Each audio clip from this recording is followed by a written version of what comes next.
나가야 돼요. Halo guys, balik lagi ke channelnya Mimin. Gimana kabar teman-teman semua? Semoga baik-baik aja ya. Iya, walaupun agak telat sih ya, tapi nggak apa-apa lah. Semoga kalian suka versi Mimin. Inilah dia review film Exhumah yang seru banget tentunya. Dimulai dengan dua orang dukun yang bernama Lee Hwarim dan juga Yoon Bong-gil, di mana pada waktu itu mereka mendapatkan pasien dan harus terbang ke luar negeri. Dan pasien mereka adalah seorang bayi yang dinyatakan itu mengidap sesuatu yang tidak wajar. Karena versi medis itu terlihat baik-baik aja dan juga normal-normal aja. Ketika dicek sama Hwarim dan juga Bong-gil, mereka memang mendapatin ada sesuatu yang aneh dengan bayi tersebut. Menurut Lee Hwarim bahwa bayi itu memang didatengin sama arwah-arwah yang juga masih keturunan dalam keluarga tersebut. Nah, setelah itu ceritalah Hwarim kepada ayah bayi tersebut yang bernama Park Ji-young. Setelah itu Park Ji-young bercerita kronologis yang dialamin termasuk kakaknya yang bundir di RSJ. Nah, di sini Lee Hwarim menyarankan sama Ji-young bahwa ya ada bayangan-bayangan yang terlihat masuk ke rumah sakit dan itu bayangannya berkeliaran juga di rumah tersebut. Dan yang harus dilakukan sama Park Ji-young adalah mengundang orang pintar seperti mereka. Selain Hwarim dan juga Bong-gil, ada Kim Sang-dok dan juga Ko Young-gun, di mana mereka berdua adalah orang yang sering banget berbisnis dengan tanah dan juga makam-makam gitulah. Jadi biasanya mereka bakal ngecek lokasi tersebut yang kebetulan di lokasi itu ada makam yang merupakan makam keluarga juga dari orang yang bakal membuat bisnis di lokasi tersebut. Jadi menurut Sang-dok bahwa lokasi itu udah strategis banget untuk dijalankan sebagai bisnis. Lalu mereka membongkar kuburannya dan melihat bahwa ada yang hilang dari tengkorak tersebut, yaitu gigi palsu yang ternyata diambil sendiri oleh cucu dari jasad tersebut. Lalu dia diminta untuk mengembalikannya karena sang nenek nantinya perlu untuk makan berdasarkan kepercayaan mereka. Yaps, begitulah pekerjaan Pak Kim dan juga Pak Ko Young-gun. 한 3년 됐나? 네, 세월 빠르네요. 어째 Sebenarnya mereka juga kenal dengan Lee Hwarim dan juga Yo Bong-gil setelah 3 tahun tidak berjumpa karena kebutuhan bisnis. Akhirnya mereka pun bakal bekerja sama kembali, di mana kali ini mereka bakal membantu kliennya si Hwarim yang bernama Park Ji-young itu seorang yang sangat-sangat kaya banget. Tapi sebenarnya istri dari Park Ji-young itu enggak setuju tentang apa yang bakal dia minta untuk dibantu sama timnya Hwarim. Tapi karena Ji-young kekeh banget karena dia sayang banget sama anaknya, dia nggak tega melihat anaknya nangis-nangis terus-terusan seperti itu. Hingga akhirnya dia bekerja sama dengan Lee Hwarim dan juga tim. Tapi dia meminta bahwa peti dari leluhur mereka itu tidak boleh dibuka sama sekali. Jadi udah diambil aja dan langsung dikremasi aja.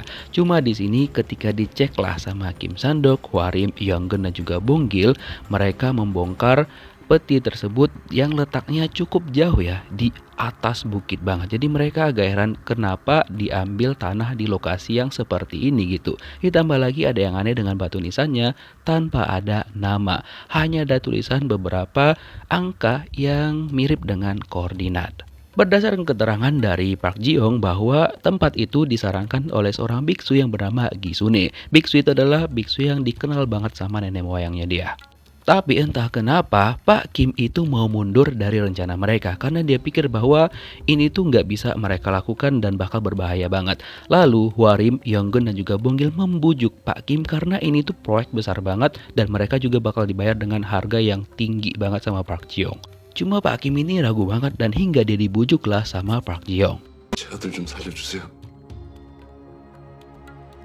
Karena Ji-young ngerasa mereka adalah harapannya satu-satunya untuk menyelamatkan anaknya dia. Dia nggak tega melihat anaknya seperti itu terus gitu loh, tanpa adanya sebab, dan ketika dicek secara medis tetap nggak kedetek apa-apa. Ya sudah, akhirnya mereka berdiskusi dan menanyakan kembali sama Ji-young apakah ada hal yang dia sembunyikan. Park Ji-young bilang enggak ada, dia udah menceritakan semuanya, dia hanya meminta tolong sama mereka untuk menyelesaikan masalahnya. Dan di sini Hwarim juga menjelaskan bahwa anak itu tuh kasihan banget, makanya akhirnya Kim Sang-dok itu memutuskan untuk oke, kita coba. Keesokan harinya mereka langsung melaksanakan ritual di lokasi tersebut sambil mengangkat peti yang ada di sana.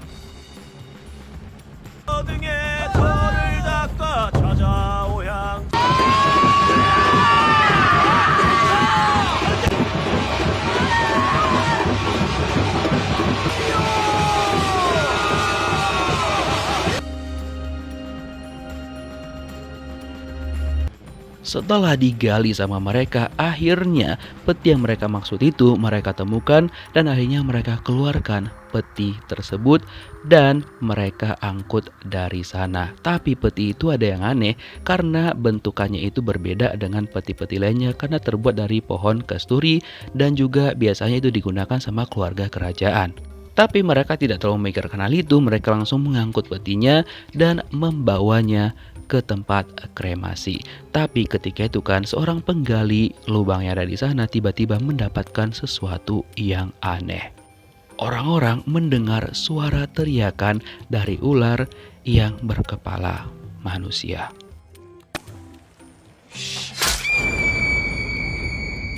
Betapa kagetnya sang penggali lubang karena mendapati hal yang benar-benar di luar nalarnya dia. Kemudian peti yang sudah mereka angkut tadi mereka bawa ke tempat ini untuk dikremasi. Cuma anehnya adalah neneknya Park Ji Young itu nggak setuju dengan proses kremasi itu, dia masih menentang gitu loh. 혹시 직원이세요? 예. Sementara itu Pak Kim pergi ke rumah seorang kakek yang cukup dekat lokasinya dengan tempat kuburan itu. Nah di sini dia bertanya tentang biksu yang disebutkan sama Park Ji Young yang bernama Gisune. Tapi si kakek bilang bahwa dia nggak kenal dengan biksu itu karena namanya kayaknya bukan itu yang dia tahu gitu loh. Dan rumor-rumor mengatakan bahwa makam itu sering banget datang pencuri karena dasar-desusnya itu adalah makam orang terkaya di dinasti Joseon. Pak Kim bilang dia bertanya dan pengen tahu karena hari itu dia sudah membongkar makam di gunung itu. 저기요? 뭐 하시는 거예요? Di lokasi peti yang mau dikremasi, tiba-tiba aja ada seseorang yang membongkar paksa peti tersebut sehingga membuat Hwarim menjadi pingsan. Tapi untung aja dia langsung dilarikan ke rumah sakit dan dia baik-baik aja. Menurut Hwarim di situ ada sesuatu yang keluar dari sana dan ternyata yang keluar itu pergi menuju ke rumahnya Park Ji Young. 들어오셔요. 아버지.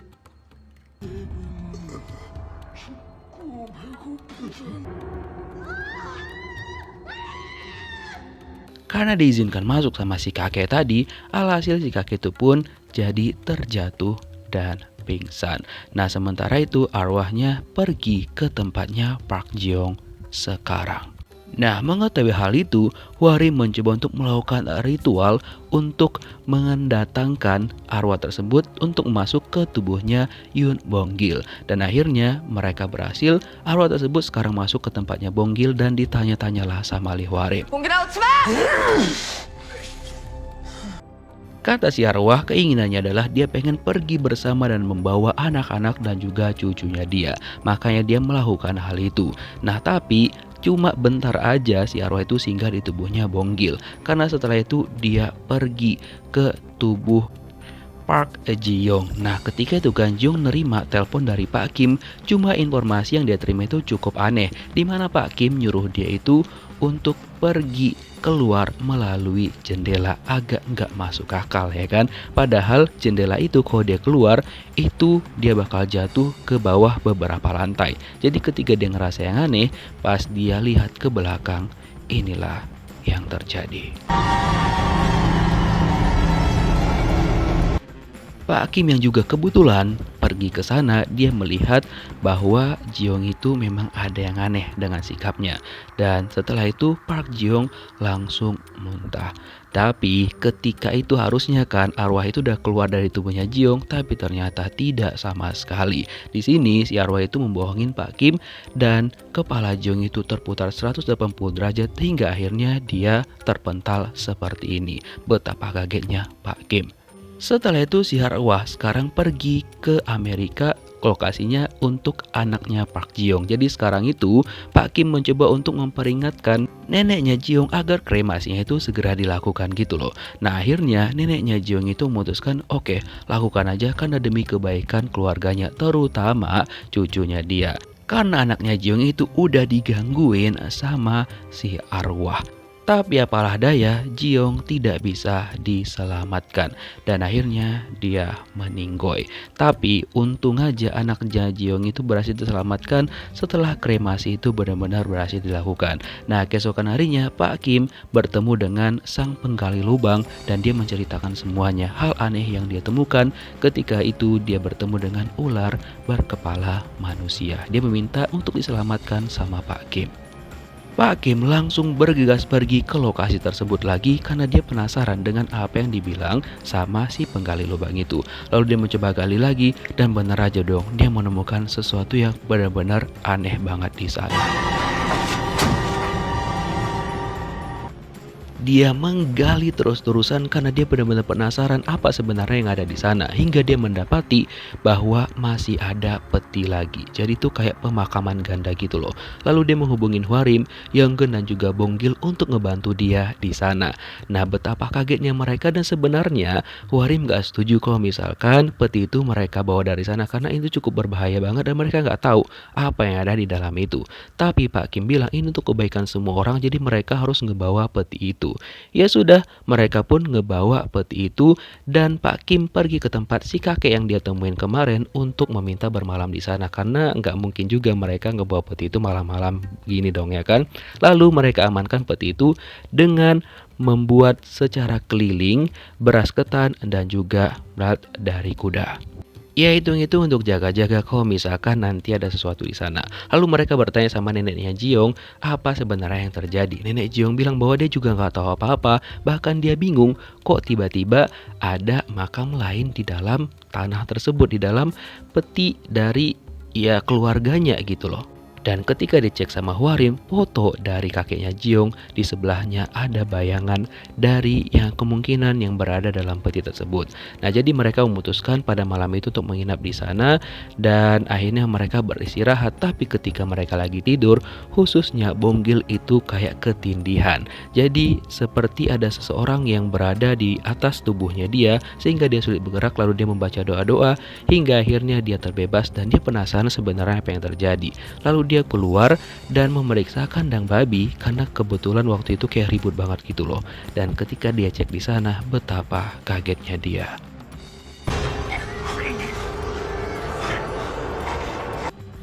Lalu Bonggil meminta bantuannya Lee Hwarim dan dia menceritakan semuanya. Dan ketika mereka cek ke gudang dan juga peti itu, ternyata peti itu udah terbuka. Lee Hwarim langsung bergegas meminta tolong sama Bonggil untuk memanggil Pak Kim dan juga Dongkeun karena ini tuh udah di luar nalar mereka banget. Nah, ketika Bonggil lagi pergi ya kan, nah Lee Hwarim didatengin sama arwah di dalam peti tersebut. Di sini Hwarim berpura-pura bukan menjadi manusia agar dia aman dari arwah tersebut. Dan di sini si arwah itu menganggap bahwa Hwarim ini adalah pelayannya dia dan dia meminta sesuatu sama Hwarim. Tapi Hwarim bilang dia belum bisa menyiapkan itu dan dia berjanji bakal menyiapkan sesuatu untuknya, yaitu ikan. Dan tiba-tiba ini yang terjadi.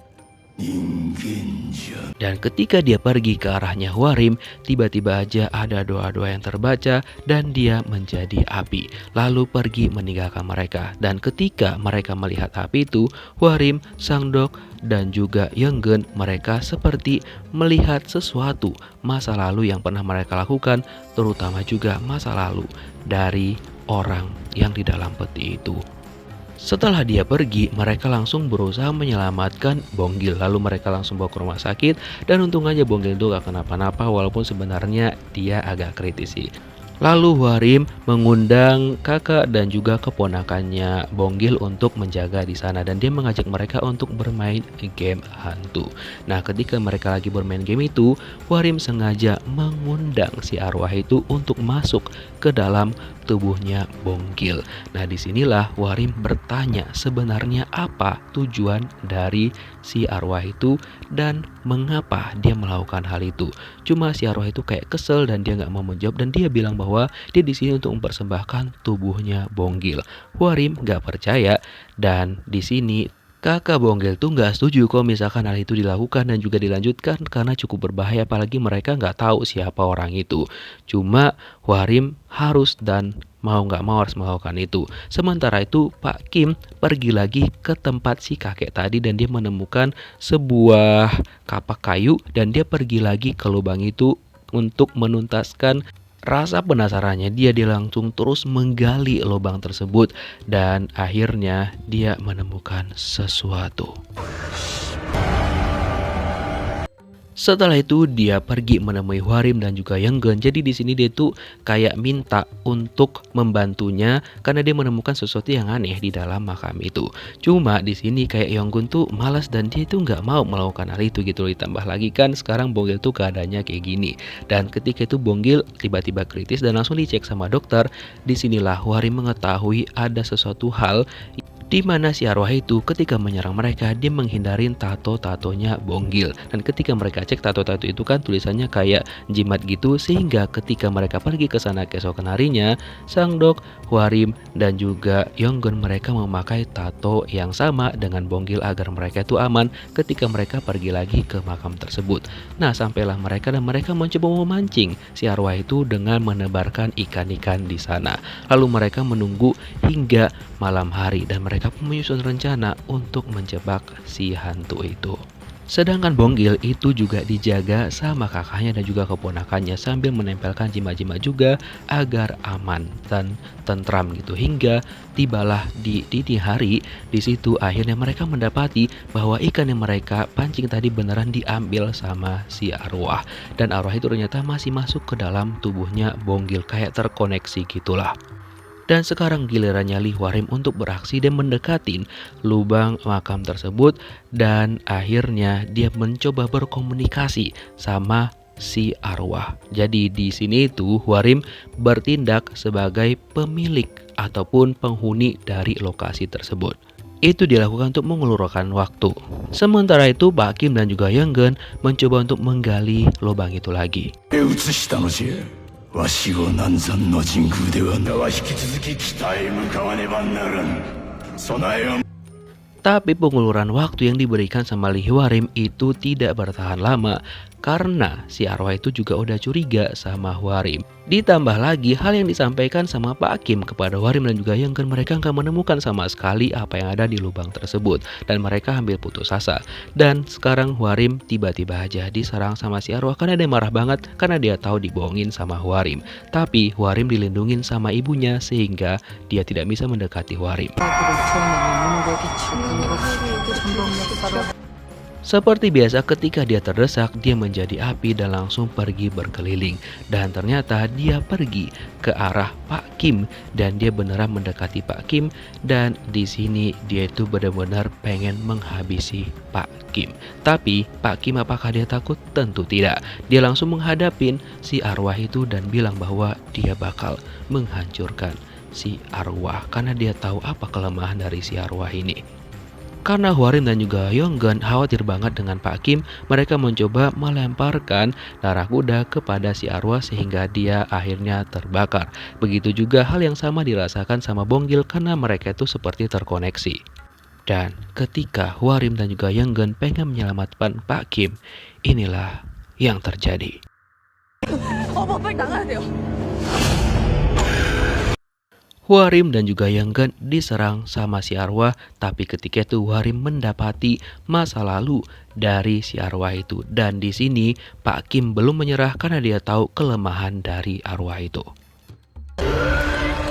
젖은 나무는 Hingga hanya dengan sekuat tenaga dan pengetahuan yang dia miliki, Pak Kim berhasil mengalahi si arwah. Dan dia langsung dibawa ke rumah sakit sama Hwarim dan juga Yeongun dan berharap dia berhasil diselamatkan. Dan untung aja keesokan harinya Pak Kim udah baik-baik aja walaupun dia masih sedikit lemas. Dan bagaimana keadaan dari Yeong Bonggil?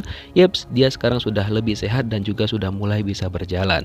Dan dia juga menikmati makanan yang tersedia di ruangannya Pak Kim.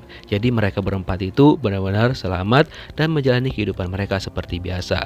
Nah, setelah itu anak dari Pak Kim akhirnya melaksanakan pernikahan dengan suaminya yang merupakan seorang bule. Yap, begitulah ending dari drama ini. Pak Kim mengajak Hwarim, Yeonggeun dan juga Bonggil ikut serta untuk foto keluarga bersama.